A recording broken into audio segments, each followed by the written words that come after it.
នារីម្នាក់បានលើថាបើចាប់ឆ្មាមួយក្បាលដាក់ក្នុងឈូសហើយបូជាវានឹងអាចនាំមកនៅលៀបសំណាងនិងទ្រព្យសម្បត្តិដូច្នេះនាងក៏បានចាប់ឆ្មាខ្មៅមួយក្បាលនៅតាមផ្លូវមកធ្វើពិធីអ្វីដែលមិននឹកស្មានដល់នោះគឺឆ្មាខ្មៅនេះពិតជាបាននាំសំណាងមកឲ្យនាងមែនធ្វើឲ្យនាងមានលុយកាក់និងជោគជ័យយ៉ាងច្រើនប៉ុន្តែសំណាងល្អទាំងនោះក៏បាននាំមកនៅគ្រោះថ្នាក់ដ៏រន្ធត់ដែលអាចឆក់យកជីវិតរបស់នាងផងដែរភាពយន្តនេះមាន3រឿងខ្លីបែបភ័យរន្ធត់រឿងទី1និយាយអំពីតារាស្រីម្នាក់ឈ្មោះអាប៉ីដែលទើបភ្ជាប់ពាក្យជាមួយកូនប្រុសអ្នកមានដោយសារសប្បាយចិត្តខ្លាំងនាងបានផឹកស្រាច្រើនក្នុងពិធីជប់លៀងក្រោយពេលចប់កម្មវិធីគូដណ្ដឹងរបស់នាងបានបើកឡានជូនត្រឡប់ទៅផ្ទះប៉ុន្តែពួកគេត្រូវបានអ្នកកាសែតតាមថតរូបដើម្បីគេចពីពួកគេគាត់ក៏បើកឡានលឿនខ្លាំងធ្វើឲ្យអាប៉ីវិលមុខនិងទ្រាំលែងបានអាប៉ីបានបើកបង្អួចឡានហើយក្អួតចេញទៅខាងក្រៅស្រាប់តែមានរថយន្តដឹកសម្រាមមួយបើកមកពីមុខធ្វើឲ្យហារីបង្វិលចង្កូតគេចយ៉ាងប្រញាប់ប៉ុន្តែគ្រោះថ្នាក់នៅតែកើតឡើងដោយក្បាលរបស់អាប៉ីត្រូវកាត់ផ្ដាច់ពីខ្លួនហើយធ្លាក់ចូលក្នុងរថយន្តដឹកសម្រាមអ្នកបើកបររថយន្តដឹកសម្រាមមិនបានដឹងអ្វីទាំងអស់រហូតដល់គាត់ឃើញសម្រាមធ្លាក់រីប៉ាយតាមកញ្ចក់មើលក្រោយទើបឈប់ចុះពិនិត្យប៉ុន្តែអ្វីដែលគាត់បានឃើញបន្ទាប់គឺជាទិដ្ឋភាពដ៏រន្ធត់ដែលគាត់មិនអាចបំភ្លេចបាន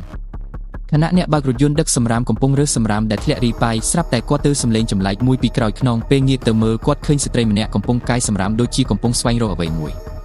ដំបូងគាត់គិតថាចង់ទៅជួយប៉ុន្តែពេលដើរទៅជិតទើបភ្ញាក់ផ្អើលយ៉ាងខ្លាំងព្រោះស្ត្រីនោះគ្មានក្បាលសោះភ័យស្ទើរបាត់ស្មារតីគាត់ក៏ប្រញាប់បើកឡានរត់ចេញពីកន្លែងនោះភ្លាមចំណែកឯខ្មោចស្រីដែលកំពុងដើរស្វែងរកក្បាលរបស់ខ្លួននោះគឺជាអាប៉ីដែលទើបតែស្លាប់ក្នុងគ្រោះថ្នាក់ចរាចរណ៍កាលពីមុនដំណឹងនៃការស្លាប់ដ៏រន្ធត់របស់អាប៉ីបានល្បីពេញបណ្ដាញសារព័ត៌មានហើយសពរបស់នាងក៏ត្រូវបានបញ្ជូនទៅកាន់សាលាបុណ្យដើម្បីរៀបចំពិធីបុណ្យសពអ្នកទទួលខុសត្រូវរៀបចំសពគឺអាស៊ឺដែលជាសង្សារដំបូងរបស់អាប៉ីកាលពីមុនពួកគេធ្លាប់ស្រឡាញ់គ្នាយ៉ាងជ្រាលជ្រៅហើយថែមទាំងសន្យាថានឹងរៀបការជាមួយគ្នាទៀតផងប៉ុន្តែក្រោយពេលអាប៉ីចេញទៅសិក្សានៅបរទេសអ្នកទាំងពីរក៏បាត់បង់ទំនាក់ទំនងអាស៊ឺមិននឹកស្មានថានៅថ្ងៃនេះគាត់បានឮដំណឹងរៀបការរបស់មនុស្សដែលខ្លួនស្រឡាញ់ហើយក្នុងពេលតែមួយក៏បានទទួលដំណឹងមរណភាពរបស់នាងផងដែរពេលនេះគាត់គ្មានឱកាសបានជួបអាប៉ីម្ដងទៀតឡើយខណៈដែលអាស៊ឺកំពុងសោកស្ដាយចំពោះការបាត់បង់មនុស្សដែលខ្លួនស្រឡាញ់វិញ្ញាណរបស់អាប៉ីក៏បានកាន់ក្បាលរបស់ខ្លួនមកដល់សាលាបុណ្យសពបន្ទាប់ពីរកឃើញសាកសពរបស់ខ្លួនហើយនាងស្រាប់តែឃើញម្ចាស់សាលាបុណ្យសពដើរចូលមកក្នុងបន្ទប់ដាក់សពអាប៉ីមិនដឹងថាការវិលត្រឡប់មកកាន់កន្លែងនេះនឹងនាំឲ្យនាងជួបប្រទះរឿងអាថ៌កំបាំងនិងគួរឲ្យខ្លាចជាច្រើនទៀតអ៊ីស៊ូបានប្រាប់ថានៅពេលសម្លេងកណ្ដឹងពីពិភពវិញ្ញាណលាន់ឡើងនោះគឺជាពេលដែលពួកអ្នកនាំវិញ្ញាណមកនាំខ្មោចទៅលោកខាងមុខមិនយូរប៉ុន្មានសម្លេងកណ្ដឹងក៏លាន់លើឡើងពិតមែនដោយដឹងថាវិញ្ញាណរបស់អាប៉ីនៅមានបំណងមិនទាន់សម្រេចអ៊ីស៊ូក៏ព្យាយាមដាស់តឿននាងម្ដងទៀតនៅពេលជាមួយគ្នានោះអ្នកកាសែតស្រីដែលធ្លាប់លួចថតរូបនិងជាមូលហេតុមួយនៃគ្រោះថ្នាក់របស់អាប៉ីក៏បានលួចចូលមកសាលាបុណ្យសពដើម្បីកុំឲ្យគេសង្ស័យនាងបានលាក់កាមេរ៉ានៅក្រោមអាវហើយធ្វើជាស្ត្រីមានផ្ទៃពោះប៉ុន្តែនាងនៅតែត្រូវអ៊ីស៊ូប្រទះឃើញដោយភ័យខ្លាចនាងក៏ដោះសារថាកំពុងរកបន្ទប់ទឹកហើយឡើងទៅជាន់ទី2តែអ្វីដែលនាងមិនដឹងនោះគឺនាងបានជួបក្រុមអ្នកនាំវិញ្ញាណពីលោកខាងមុខដែលកំពុងមកចាប់ខ្មោចភ្លាមនោះកាមេរ៉ាដែលនាងលាក់នៅលើខ្លួនក៏ចាប់ផ្ដើមមានប្រតិកម្មចម្លែកកាមេរ៉ារបស់អ្នកកាសែតស្រីស្រាប់តែភ្លឺភ្លេចមិនឈប់ហើយនាងក៏ឃើញកងទ័ពវិញ្ញាណនិងខ្មោចជាច្រើនសម្រុកមករកនាងទោះគំរត់គេចបានក៏ដោយនាងត្រូវបាត់បង់ភ្នែកទាំងសងខាងដែលជាការសងសឹកចំពោះការលួចឆ្លប់យកការជីវិតអ្នកដទៃនៅក្នុងពិធីបុណ្យសពរបស់អាប៉ីគ្រួសារនិងមិត្តភក្តិសុទ្ធតែសោកសៅប៉ុន្តែគូដណ្ដឹងរបស់នាងហាក់ដូចជាមិនខ្វល់អ្វីឡើយផ្ទុយទៅវិញអាស៊ឺវិញបែរជាឈឺចាប់ខ្លាំងបំផុតឃើញបែបនេះអាប៉ីក៏ទើបដឹងថានាងបានបាត់បង់បុរសម្នាក់ដែលស្រឡាញ់នាងដោយស្មោះភ្លាមនោះប្រអប់ភ្លេងដែលអាស៊ឺធ្លាប់ជូនអាប៉ីក៏លាន់សម្លេងឡើងដោយខ្លួនឯងពេលបើកមើលគាត់បានឃើញសម្បត្តិស្នេហាជាច្រើនដែលអាប៉ីបានសរសេរទុកទើបគាត់ដឹងថាកាលពីអាប៉ីចេញទៅរៀននៅបរទេសនាងមិនដែលភ្លេចគាត់ឡើយហើយថែមទាំងបានព្យាយាមតាក់ទងមកគាត់ទៀតផងអាស៊ឺទើបដឹងការពិតថាកាលពីមុនប្អូនស្រីរបស់អាប៉ីបានហែកសម្បត្តិនិងបំផ្លាញព័ត៌មានទំនាក់ទំនងទាំងអស់ហើយក៏ហកថាអាប៉ីចង់ផ្ដាច់ទំនាក់ទំនងជាមួយគាត់ដោយសារតែបែបនេះហើយទើបមនុស្សពីរនាក់ដែលស្រឡាញ់គ្នាត្រូវបែកគ្នាដោយការយល់ច្រឡំក្រោយដឹងរឿងអាស៊ឺខឹងយ៉ាងខ្លាំងហើយសួរប្អូនស្រីអាប៉ីដោយផ្ទាល់ប៉ុន្តែនាងនៅតែបដិសេធមិនព្រមទទួលស្គាល់កំហុសមិនយូរប៉ុន្មានកម្មផលក៏មកដល់ខណៈដែលនាងកំពុងកាន់រូបថតរបស់អាប៉ីរៀបចំដង្ហែសពស្រាប់តែមានកម្លាំងអាថ៌កំបាំងមួយសង្កត់នាងឲ្យដួលកាប់ទៅនឹងដីធ្វើឲ្យគ្រប់គ្នាភ្ញាក់ផ្អើលយ៉ាងខ្លាំងឃើញប្អូនស្រីភ័យខ្លាចខ្លាំងអាប៉ីគ្រាន់តែដាក់ទោសបន្តិចបន្តួចប៉ុណ្ណោះដើម្បីឲ្យនាងរៀនសូត្រពីកំហុសរបស់ខ្លួន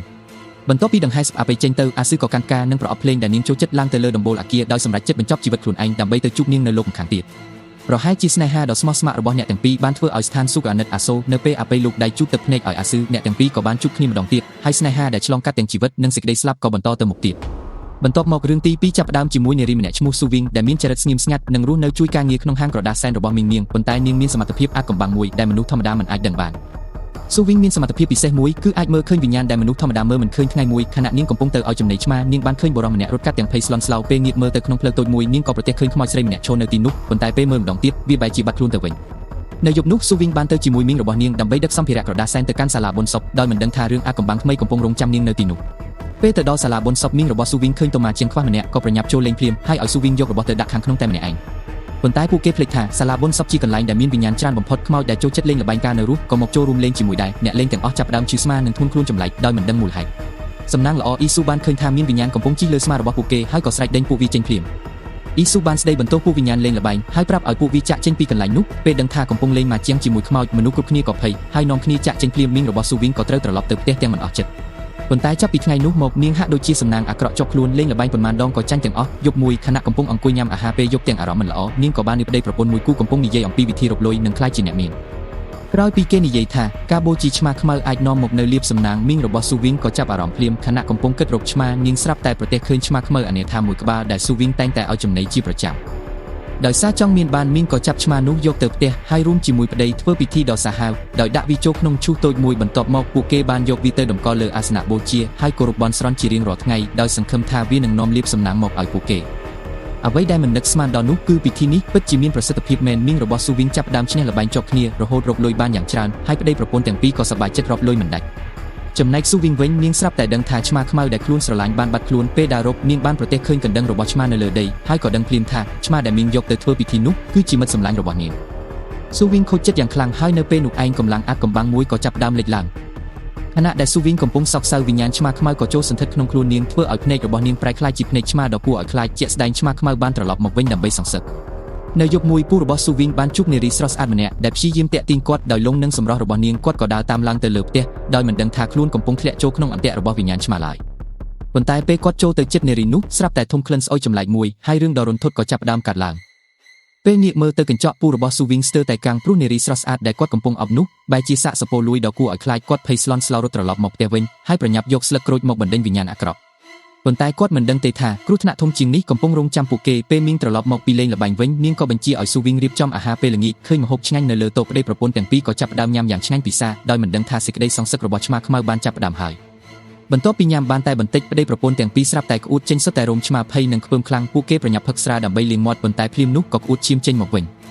ញទើបពេលនោះពួកគេដឹងថាស៊ូវីងបានដាក់ថ្នាំពុលក្នុងអាហារមិនតែប៉ុណ្ណោះនាងថែមទាំងធ្វើតុតាក្រដាសដែលមានរូបរាងដូចពួកគេទាំងពីរទៀតផងមុននឹងអាចធ្វើអ្វីបានអណ្ដាតភ្លើងក៏បានឆាប់ឆេះសម្លាប់ពួកគេទីបំផុតស៊ូវីងក៏អាចសងសឹកជំនួសមិត្តសម្លាញ់តែមួយគត់របស់នាងគឺឆ្មាខ្មៅតូចនោះបានសម្រេចបន្ទាប់ពីរឿងសងសឹករបស់ស៊ូវីងចប់រឿងទី3ក៏ចាប់ផ្ដើមស៊ីវអ៊ីងគឺជាបុគ្គលិករៀបចំសពថ្មីម្នាក់នៅសាលាបុណ្យសពដោយសារទើបចូលធ្វើការមិនយូរនាងមិនជឿថាមានខ្មោចឬវិញ្ញាណនៅលើលោកនេះទេ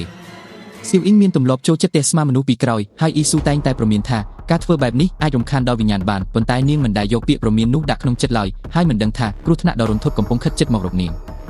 ស៊ីវអ៊ីងនៅតែមិនជឿរឿងខ្មោចនិងបន្តធ្វើអ្វីតាមចិត្តដដែលយប់មួយខណៈកំពុងដើរឆ្លងកាត់ផ្លូវតូចមួយនាងស្រាប់តែដួលដូចជាមានដៃអាថ៌កំបាំងមួយមកទាញជើងនាងគិតថាជាស្នាដៃរបស់អ្នកអនាថាម្នាក់នៅក្បែរនោះទើបមិនខ្វល់អ្វីឡើយប៉ុន្តែពេលត្រឡប់ដល់ផ្ទះនាងបានឃើញទូរស័ព្ទចម្លែកមួយនៅក្នុងកាបូបរបស់ខ្លួនហើយទូរទស្សន៍និងភ្លើងក្នុងផ្ទះក៏បើកចោលទាំងអស់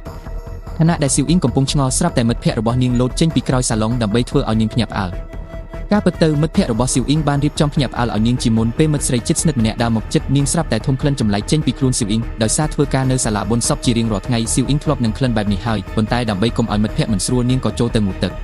នៅពេលនោះមានមិត្តប្រុសម្នាក់សង្កេតឃើញនារីម្នាក់ឈរនៅមាត់ទ្វារគ្រប់គ្នាគិតថានាងជាមិត្តរបស់ស៊ីវអ៊ីងដែលមកជាមួយគ្នាដូច្នេះក៏ហៅនាងឲ្យចូលមកលេងជាមួយពួកគេប៉ុន្តែពួកគេមិនដឹងទេថានារីអាថ៌កំបាំងនោះមិនមែនជាមនុស្សធម្មតាឡើយ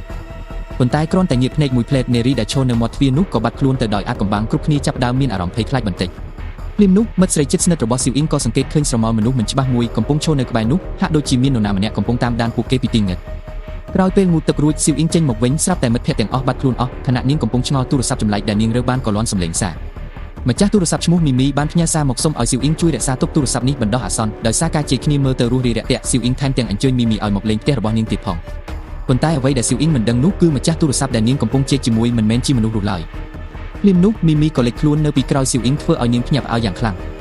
ថ្ងៃបន្ទាប់មីមីបានប្រាប់ថានាងបាត់របស់សំខាន់មួយហើយសុំឲ្យស៊ីវអ៊ីងជួយរកព្រោះបើរកមិនឃើញនាងនឹងមិនអាចត្រឡប់ទៅផ្ទះបានទេស៊ីវអ៊ីងក៏យល់ព្រមជួយភ្លាមមីមីបានផ្ញើវីដេអូណែនាំឲ្យស៊ីវអ៊ីងទៅតាមកន្លែងផ្សេងចុងក្រោយនាងបានទៅដល់ហាងលក់សាច់មួយកន្លែងខណៈកំពុងស្វែងរកស្រាប់តែដៃខ្មោចមួយលុបចេញពីទូក្លាសេស៊ីវអ៊ីងភ្ញាក់ខ្លាំងហើយដឹងថានាងកំពុងជាប់ពាក់ព័ន្ធនឹងរឿងអាថ៌កំបាំងដ៏គួរឲ្យខ្លាចមួយ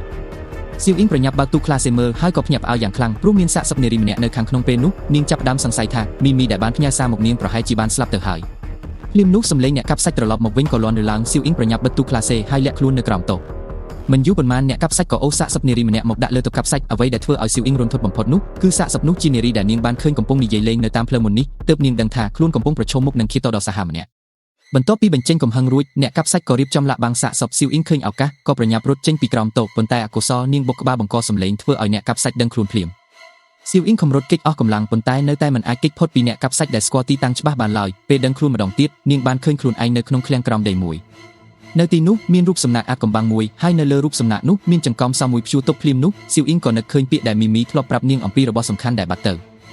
ស៊ីវអ៊ីងសន្និដ្ឋានថាសដែលព្យួរនៅលើរូបសំណាកនោះប្រហែលជារបស់សំខាន់ដែលមីមីកំពុងស្វែងរកឃើញអ្នកកាប់សាច់កំពុងធ្វើសកម្មភាពដ៏រន្ធត់នៅក្បែរនោះនាងដឹងថាខ្លួនអាចក្លាយជាជនរងគ្រោះបន្ទាប់គ្រប់ពេលនាងក៏ប្រញាប់រត់គេចម្ដងទៀតប៉ុន្តែអ្នកកាប់សាច់បានចងខ្សែនៅជើងនាងជាមុនស្រេចហើយទាញនាងត្រឡប់មកវិញយ៉ាងងាយស្រួលទោះជាយ៉ាងណាអ្នកកាប់សាច់មិនបានដឹងថាក្នុងពេលរត់គេចនោះស៊ីវអ៊ីងបានលួចយកសោរបស់មីមីបានសម្រេចហើយថែមទាំងធ្វើឲ្យរូបសំណាកអាថ៌កំបាំងនោះខូចខាតទៀតផងភ្លាមនោះរឿងដ៏គួរឲ្យខ្លាចក៏ចាប់ផ្ដើមកើតឡើងពេលរូបសំណាកត្រូវបានបំផ្លាញវិញ្ញាណនារីទាំងអស់ដែលត្រូវអ្នកកាប់សាច់សម្លាប់ក៏រួចផុតពីការគៀបសង្កត់ពួកគេនាំគ្នាវាយប្រហារអ្នកកាប់សាច់ហើយប្រើថង់ដាក់សពចុងសម្លាប់ឃាតករដ៏សាហាវនោះក្រោយពីជនល្មើសស្លាប់វិញ្ញាណនារីទាំងអស់ក៏បានទទួលសេរីភាពហើយអាចចាក់ចេញទៅចាប់កំណើតថ្មីដោយសុខសាន្តចប់រឿងក៏មានភ្ញៀវមកដល់ដែលបង្ហាញថាទោះបីយើងមិនអាចមើលឃើញអ្វីអាថ៌កំបាំងដោយភ្នែកទេក៏ដោយប៉ុន្តែបើមានចិត្តល្អនិងមិនប្រព្រឹត្តអំពើអាក្រក់នោះលទ្ធផលល្អនឹងតាមមកជានិច្ចរឿងក៏បានបញ្ចប់ត្រឹមនេះសូមអរគុណអ្នកទាំងអស់គ្នាដែលបានទស្សនាបើចូលចិត្តការសម្រាយរឿងនេះកុំភ្លេចចុច like share និង subscribe ដើម្បីគាំទ្រ channel ផងជួបគ្នាក្នុងវីដេអូសម្រាយរឿងបន្ទាប់